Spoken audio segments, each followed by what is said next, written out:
আসসালামু আলাইকুম। আশা করি যে যেখানে আছেন সবাই ভালো আছেন, সুস্থ আছেন। আলহামদুলিল্লাহ, আল্লাহ পাকের রহমতে আমরাও সকলে ভালো আছি, সুস্থ আছি। তো ভিডিওটা শুরু করলাম আমি সকাল থেকেই, সকালের নাস্তা দিয়ে। তো এখানে আছে রুটি, কলা আর আছে চা। তো চা এখনও ঢালা হয় নাই। তো আজকে সকাল সকালে ভিডিওটা আমি শুরু করলাম সকালের নাস্তা দিয়ে। তো আজকে হচ্ছে শুক্রবার, জুম্মার বার। সবাইকে জুম্মা মুবারক। তো ভিডিওটা না টেনে সম্পূর্ণ ভিডিওটা দেখতে থাকুন, পাশেই থাকুন। ভালো লাগলে অবশ্যই একটা লাইক দিয়ে দিবেন। আর সর্বপ্রথমে আমি আপনাদের কাছে ক্ষমা চাইতাছি, কারণ এখন প্রতিনিয়ত ভিডিও আমার আপলোড করা হয় না। কারণ আপনারা সবাই জানেন যেহেতু আমি অনেকটা পরিমাণ অসুস্থ। তো সবাই দোয়া করবেন যাতে আল্লাহ পাক তাড়াতাড়ি সুস্থ করে দেয়, আর প্রতিনিয়ত যেন আপনাদের মাঝে ভিডিও আপলোড দিতে পারি, এই দোয়া করবেন সবাই। তো যেহেতু আমি একা মানুষ, একা ঘরে থাকি, আর আমার শরীর খারাপ লাগলে আমার আর ক্যামেরা ধরার মতো কেউ নাই। তো এর জন্য ওই মেয়েটা মাঝে মাঝে আসে, আর মনে চাইলে আসে, না মন চাইলে না আসে। কারণ যেহেতু পরের সংসার, এটা তো আপনারা সবাই বুঝেন। তো এই হচ্ছে আমার একটু অসুবিধা হয়ে যায়। আর এখানে হচ্ছে আজকে সকাল সকালে আমার নাতি আসছে, কারণ যেহেতু আজকে শুক্রবার, মাদ্রাসা বন্ধ। উনি আসছে আমাদের বাড়িতে বেড়াইতে। তো বেড়াইতে যেহেতু আসছে, তো মেহমান রেখে দিয়ে আপ্যায়ন করা যায় সে চিন্তা ভাবনা করতেছি। তো কি রান্না বান্না করা যায় দেখি। আর এখান দিয়ে কিন্তু বৃষ্টি নেমে পড়ছে, আর বৃষ্টি কিন্তু ওরকম একটা বেশি হয় নাই, অল্প বৃষ্টি হয়েছে। আর নাতি বারান্দা দিয়ে বৃষ্টি দেখতেছে আর আমাকে ডাকতেছে। আর এখানে হচ্ছে আমি 2 দিন আগে বড় রুমটা একটু ঝাড়াঝাড়ি করছি। আর এখানে হচ্ছে আজকে এই রুমের মানে র্যাকটার ভিতরে যা ছিল, এগুলোর ভিতরে না অনেক ধুলা ছিল।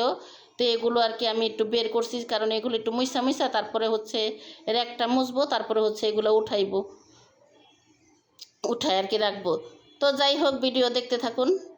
আর এখানে হচ্ছে নাতি তো বারিন্দা খেলতেছে, আর আমি তো ওই রুমে কাজ করতেছি, কারণ এই টুমটামগুলো বের করছি। সেই টুমটামগুলো না সবই আমার একটু মুইসা মুইসা রাখতে হবে। আর আজকে কিন্তু শরীরটা অনেকটা পরিমাণে খারাপ, তো এগুলো আমি আজকে ধরতাম না। তো যেহেতু সামনে কোরবানির ঈদ, আপনারা সবাই জানেন, সবাইকে ঈদের শুভেচ্ছা, অগ্রিম শুভেচ্ছা রইল সবার জন্য। আর ঈদের দাওয়াতও রইল। তো সবাই কিন্তু আসবেন। তো কোরবানি দেই বা না দেই, কারণ আমি কিন্তু কোরবানি দেই না। তো কোরবানি না দেই, আপনাদের সবার দাওয়াত, আপনারা সবাই আমাদের বাড়িতে চলে আসবেন। তো ঠিক আছে, ভিডিওটা দেখতে থাকুন। আর এখানে হচ্ছে আমার স্বামী মাত্র কাজের থেকে আসলো। আইসা উনি গোসল করে বের হইলো, কারণ তাড়াতাড়ি নামাজে দেরি হয়ে গেছে।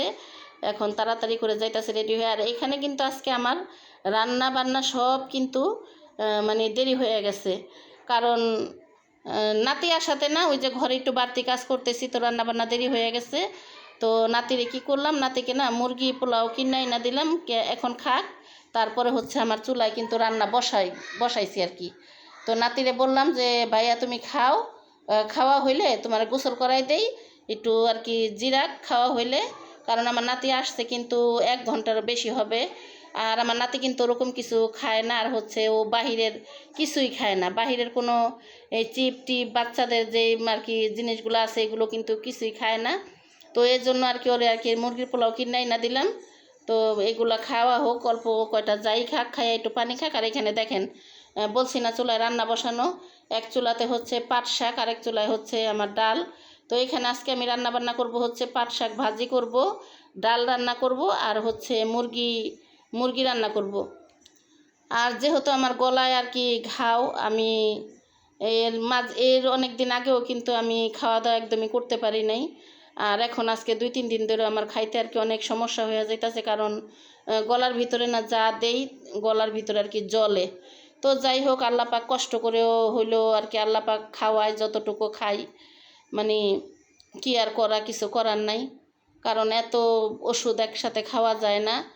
আর এখানে আমার চুলায়ও রান্না বসানো, আর ওনাকে একটু বাজারে পাঠাইলাম, কারণ উনি নামাজ পড়ে আসছে। তো জুম্মার নামাজ পড়ে আসছে পরে বললাম যে কিছু সবজি লাগবে, সবজি নিয়ে আসো। তো এখানে কিন্তু আমার ঘরেও কিছু সবজি আছে। তো ওই সবজিগুলো কিন্তু কাঁকরোল, পটল এগুলো লাল হয়ে যাইতেছে, পটলগুলো পাইকা যাইতেছে, কাঁকরোলগুলো পাইকা যাইতেছে। তো ভাবলাম কি আর কিছু সবজি আনাইয়া এগুলো দিয়ে আবার নিরামিষ রান্না করব। তো আজকে রান্না করব না, কারণ আজকে তো রান্না বসিয়ে দিছি। তো এখানে আনছে হচ্ছে আম, আনছে বটবটি, আনছে মিষ্টি কুমড়, আনছে হচ্ছে ধইনা পাতা, কাঁচামরিচ, লেবু, আর আলু, পেঁয়াজ, আর হচ্ছে এটার ভিতরে যেন কি তো যাই হোক, কিছু সবজি আর কি আনানো হয়েছে। তো এগুলো হচ্ছে আর কি এলা 2-1 দিনের ভিতরে রান্না করে দিব, কারণ আমাদের ঘরে নিরামিষ রান্না করলে না খাওয়া হয় আর কি। আর এখানে তো নাতিকে গোসল করে হচ্ছে খাওয়াই টাওয়াই এখানে শোয়াই দিছি। বললাম যে ভাই তুমি শুয়ে থাকো, আমি আবার গোসল করে আসি। তো আসলে কি, আমি যদি ওর পাশে থাকতাম না তাহলে এখনও ঘুমাতো না। তো আমি নাই, তো ঘর একেবারে নিরিবিলি, তো ওই না চুপ করে শুয়ে রয়েছে। তো আইসা আমি আবার বালিশের উপরে উঠাই দিলাম, কারণ মাথাটা একেবারে পইরা ছিল নাতির। তো ঘুমায় গেছে, ঘুমের তো উঠলে আর কি আবার খাওয়াবো।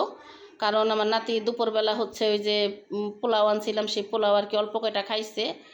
কারণ আজকে পোলাওটা না, যে পোলাওটা কিনে আনছে পোলাওটা আজকে বেশি ভালো ছিল না, মশলার অনেক গন্ধকর, যে কোনো জিনিসে কিন্তু পরিমাণ আছে।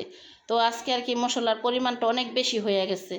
তো এই তো এখানে মুরগিটা কিন্তু আর কি ধুইয়া টুইয়া কাইটা এই যে এখানে মশলা মাইখা রাখা হয়েছে, আর এখানে পেঁয়াজটা ভাজা হইতাছে।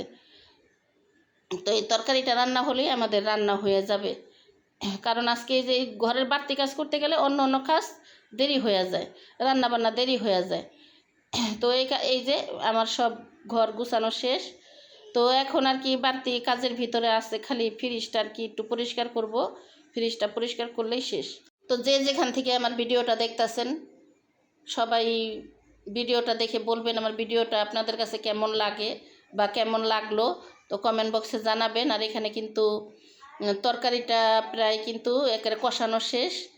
আর হচ্ছে এখন এখানে অল্প করে পানি দেওয়া হয়েছে, আর তরকারিটা কলম বেশি মশলা দেই নেই, কারণ ওই যে আমি বললাম যে আমার গলায় ঘাও, এজন্য আর কি আমি অনেক কিছুই এখন খাইতে পারি না, কারণ গলার ভিতরে যা দেই তাই হচ্ছে জলে।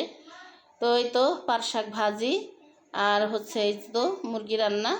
তো ওরকম কিন্তু মশলা দেই নাই, কারণ মাংস তরকারিটা একটু আরেকটু আর কি মশলা হলে ভালো দেখা যায়। আর এখানে এই যে ভাত নিয়ে বসছি, একদম ঝাল ছাড়া শাক রান্না করছি, কাঁচামরিচ ছাড়া, আর শুকনা মরিচও কিন্তু দেই নেই। তো যাই হোক, আমার আজকের ভিডিওটা কেমন লাগলো কমেন্ট বক্সে জানাবেন।